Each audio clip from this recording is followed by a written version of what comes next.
世界各地的莲友们，大家好，南无阿弥陀佛。智公禅师在《梁皇宝忏》的这个忏本里面，他用心良苦，如何帮助众生能够脱离开这个罪的跟你纠缠，让这个罪能够脱罪，能够解脱，能够清净。各位啊，智公禅师用很多苦心，他这么说的：众生命中啊，孤魂独逝，我们众生命啊结束了。你看我们这个人肉体啊，现在不能呼吸了，不能再行动了，我们就结束，跟世间的缘告一个段落了。我们要舍报往生，离开了，准备要走了。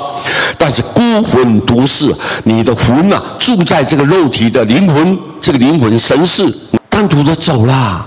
各位，你看无依无靠啊，没有任何东西可以协助你啊。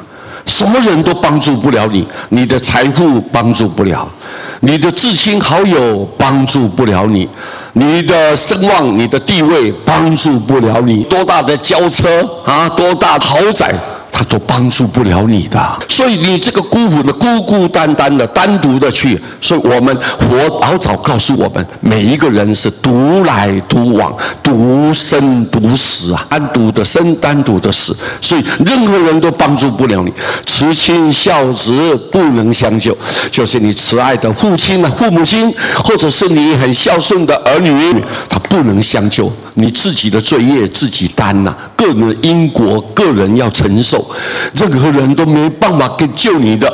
倏忽之间，就突然之间到阎罗王啊！如果你在生没有做一些功德，没有帮助社会，也没有为众生来付出啊，你的心是一个自私，是一个贪利，各位。而且很锐记恨，这种人你突然之间到阎罗王所，一下子就到阴间地府了。我经常跟我们各地的十方莲友报告说，师父有到第3次嘛，所以我很清楚，你一下子到阎罗王就阴间地府，见到阎罗王的时候，地狱狱卒啊，那些鬼卒啊，老鬼知道吗？啊，大鬼这样不问尊卑，不管你啊，他就不讨论了。不去追问你到底你的身份是好还是身份是低的，你是很高贵的，或者是你是卑贱的、庸俗的人，他不问你这个身份，不去追问这个东西，不讨论这个。但按罪录了，按是你那个所记录的那个功德簿，你一个念头善念，上面就做这个善事功德一件。如果你做了恶的念头一起来，嗔恨、报复、好生气，你马上那个簿子上面就是罪恶一件。就只有但按罪录，你所记的罪的记录啊，那个记上去了，你一点一滴、一丝一毫，你都逃避不了。检校生死，他就检查，给你校对，给你核对。你在生的时候，你在世的时候，生活过程当中善恶多少？你做善啊，做恶到底有多少嘛？依据这个来给你判定的，这里给你审判。阎罗王他是非常公平、公正、坦然的。就是丝毫都不讲人情的。你在生的时候，你到底善恶多少？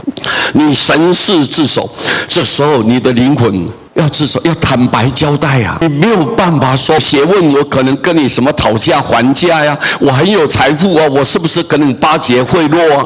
没有办法的，你要自首啊，要自首，很坦白的交代，不敢隐匿，不敢隐藏，也不敢藏匿，我怎么躲藏起来？没有办法的。所以各位，你看。梁皇宝忏智公禅师用这几句话来提醒我们大家，告诉说你们人应该要小心哦。我们生活过程里面，我们所遭遇碰到的，不管人事物，我们的心一定要端正。如果这样子的话，未来在面对的审判的时候，我们非常的坦然、光明正大啊。浩气凛然呢啊，我们非常没有羞愧。阎罗王一看，哈，这个人呢，太心地太光明了，一定到好地方。